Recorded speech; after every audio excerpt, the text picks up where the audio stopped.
So it's worth noting that you're basically doing the same steps just repeatedly, right? There's just repeated steps in algorithm that you follow. You'll find that this is more technically difficult than conceptually, meaning you have to be very careful on the details, not so much does it make sense and what should I use here or what do I do there, but you know exactly what you need to do.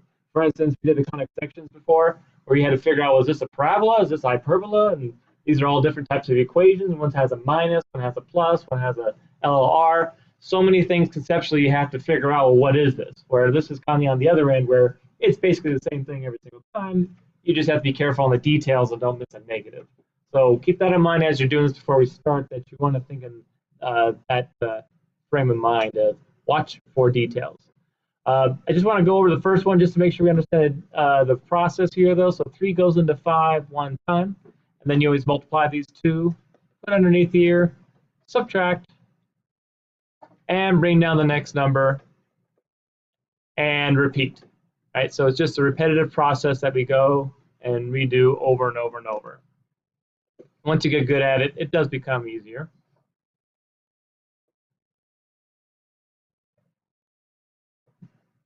And you really have to do this a number of times before we get a remainder. We're not doing any decimals at all. We get 1 here, bring down the 1. 3 goes into 11 3 times. 3 times 3 is 9.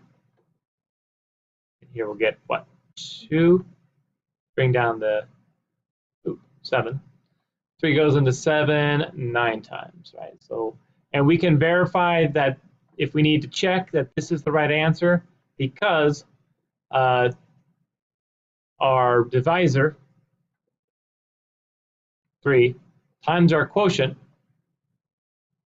17,739, should equal, these two should multiply and equal what we're dividing into. So there's always a way to check it with numbers, and that'll be the same thing that we're doing with these polynomials.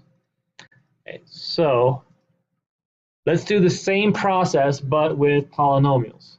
And what we'll do is the first 2 together on the front, and then I'll have you guys do the first 4 on the back in kind of group fashion, and then the last 3 you'll kind of just do on your own.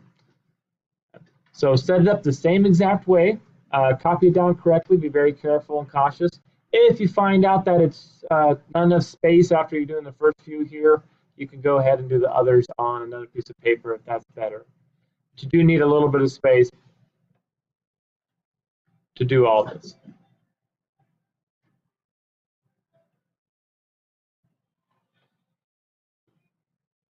Okay.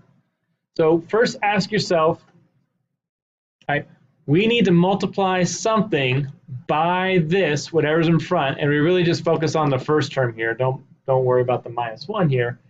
What can we multiply by to this x in order to get x to the 3? Now what we used to do is say, well, x goes in, this goes into this how many times, but it's probably easier to think about, well, if I multiply by x squared times x gives me x to the 3rd, right? And we're going to do like a little distributive property thing. We also have to multiply by this -1. So this x squared times -1 will be -x squared. So basically what I just did is this. I did the distributive property without having to actually write this out. That's how I got these 2 values. X squared times x gives me x to the 3rd. X squared times -1 gives me -x squared. And you'll notice, just like in regular division, everything's going to be lined up vertically. So you see how the x squareds are right here? That's why the x squared is, and my answer, my quotient, is right here above it. So you'll notice the variables will always line up together. You don't need to write this part, but I'm just showing you where it comes from. Okay. And just like regular long division, the next thing you do is subtract. Okay. So we actually need to subtract both of these. We needed to subtract the x to the 3rd. We also need to subtract this -x squared. So what happens when you subtract a negative? Positive. So you'll see that on each of these steps, these two signs are going to be the opposite of when you multiply it. So if I do x squared times x, I get x to the third, but right here it turns into a negative x to the third because you have to subtract. Same thing here, x squared times negative 1, but right here I'll have a plus 1x squared because you're subtracting it. So the sign will always be the opposite here. And then you can go through and just do the regular old addition. So the x to the thirds will cancel out, and we'll end up with negative 5 x squared plus 1x squared, which is negative 4x squared. And just like before, we'll bring down the next term and then repeat the process.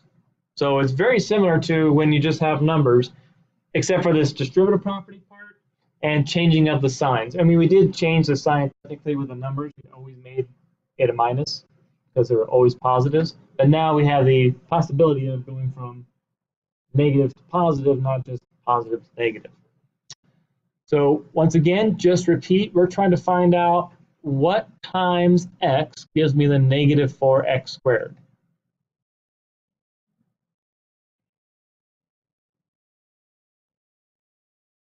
Any ideas?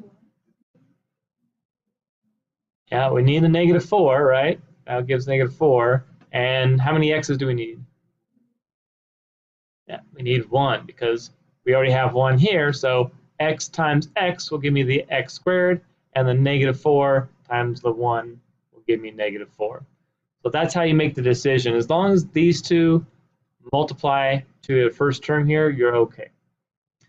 So we'll do negative 4x times x is negative 4x, switch the sign, plus 4x squared.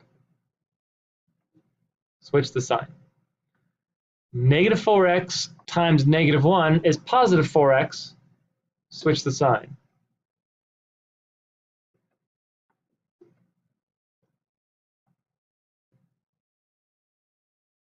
And then we'll see these will always add up to 0, as you can tell. Like this column, if it doesn't add to 0, something's wrong. That means we use the wrong sign or the wrong number up here.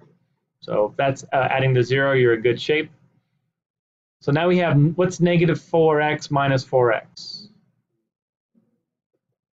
Negative 8, right? And then bring down the next term and repeat the same process one more time.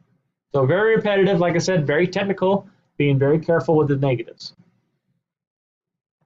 So lastly, we need to cancel out negative 8x. So what can I multiply x by to get negative 8x? Negative 8. So negative 8 times x is negative 8x, switch the sign, positive. Equals 0, so you know you're on the right track. And then we have negative 8 times negative 1, which is positive 8. Switch the sign, negative 8. And on the last step for today only, you'll note that they're both going to be 0. So we're not going to have any remainders today. So if you get anything other than a 0 here, for today only, you'll know that there's a mistake and you'll go back. Okay, now if you have a mistake and you get a remainder, do not erase everything and start over. Chances are you have the right numbers here, but you just need to fix the sign somewhere and just erase the signs and to fix a few things. Chances are the structure of your answer is probably mostly correct. Okay. So that's the process. Same thing as numbers. And just like before, and you can see on this example over here, like they did 3 goes into 75, they got an answer of 25. You can always check your answer by multiplying the quotient, which you got, with the divisor, and they should equal the dividend in the middle. So 25 times 3 equals 75, which means if I multiply x squared minus 4x minus 8 times the x minus 1, it should equal this part on the inside. So that's what that second box to the right is, to do the multiplication, do a check. So I only have you do the check on the first 2 here, just so you are aware of that you can check. But on the back, we're not going to do a check for each one. So obviously, very good idea on the quiz or test to do this. It takes about 20 seconds, and you'll know if it's right or wrong. Let's just go through the check real fast. Again, I'm trying to make sure my answer that I get matches this part right here. This x to the third minus 5x squared, it needs to match that for it to be correct. So just have to do the distributive property several times over. That's x to the third. This is minus 4x squared. And this is minus 8x. Then underneath, minus x squared plus 4x. And lastly, plus 8. Okay. Add those up down there, and we'll see, of course, x to the third will not change. We have negative 4 and negative 1. That'll give us negative 5x squared. Negative 8 plus 4 is negative 4x squared, and then bring down the positive 8. And just to be very careful here, you can see that, yeah, what we started with here and we ended up with here do match. So you know it's 100% the correct answer, and you're okay. If we had a remainder, you would do this and then just add on the remainder, whatever that is at the very end.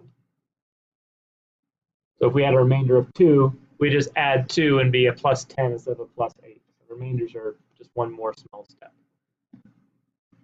Now you can see I color-coded it because it's really just 3 series of steps that are exactly the same. But once we get good at just really doing one of those steps, we just have to repeat it accurately. Okay. So let's do one more. Let's go down to number 2. Oh, there's graphs on there on the far right. Don't worry about that for now. I'll cover that tomorrow. It's review, actually, if you remember the end behavior stuff, where we had that color sheet I passed out with the gold and the green, and does it go facing up, facing down, and where does it, approach affinity to the left, to the right, and that kind of stuff. But it's just for review purposes. We'll talk about that tomorrow. We're a little short on time with the short day here. All right, so 1 down, 1 to go, and then you guys will take over and do a few up on the board. So if this is looking like you need more space, again, use another piece of paper. If not, just write close enough so it all fits.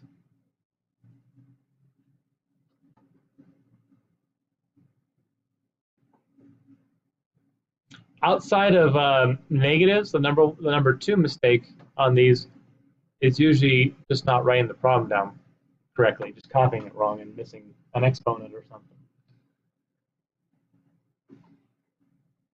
All right.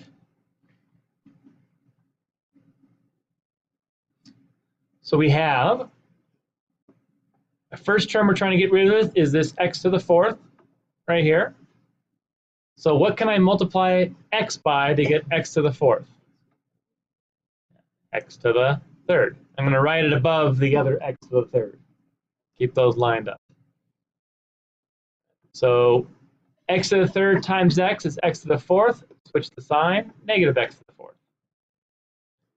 X to the 3rd times 10 is 10x to the 3rd. Switch the sign, negative 10x to the 3rd. We're always subtracting. There we go. So cancels. We have 2 minus 10, which is negative 8x to the 3rd. And bring down the next term.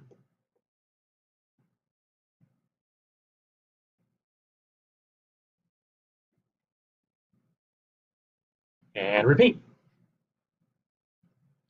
So now we have what we need to get rid of this negative x to the 3rd. So what times x gives me negative 8x to the 3rd?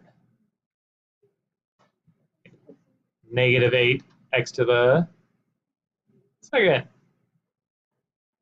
If you're not sure about the exponent, you can kind of tell that, well, since these line up in the same exponent, you can kind of know, well, if I'm working on this one right here, and the exponent here is x to the 2nd, that's probably going to be the exponent above it. Not always, but for the most part. And then, of course, well, negative 8, just because there's a negative 8 here. So negative 8x squared times x will be negative 8x to the 3rd, but switch the sign, it'll become positive. And Next, negative 8x to the second times 10 is negative 80x squared. Switch the sign, positive 80x squared. Go. Far so good. These equal 0, cancel out as planned, and then we'll get, what is it, negative x squared, is that right? Positive x squared, positive 1, okay.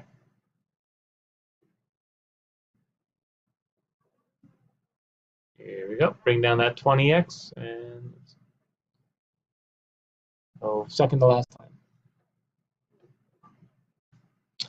So we have just an x squared, and so what times x gives me 1x squared? Yeah, just x. X times x is x squared. X times x, x squared. So switch the sign, negative x squared. X times 10 is 10x. Switch the sign, negative 10x. Go. That's 0. And 20x minus 10x is 10x.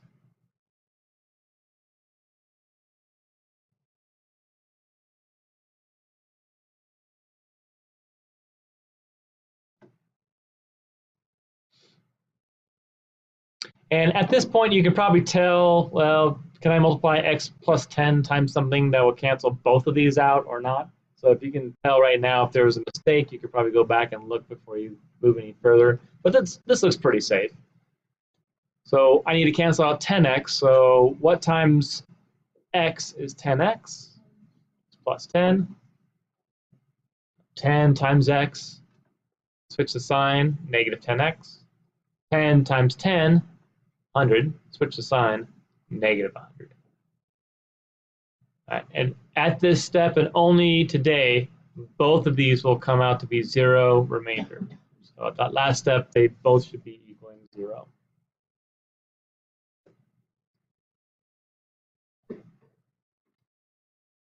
And then to the right for you guys, mine's below, but to the right for you guys on your paper, we can multiply those together. Oops. Oh, that's right.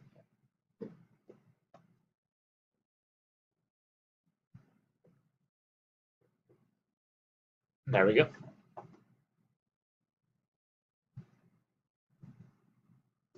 Okay, so I'll leave you with that.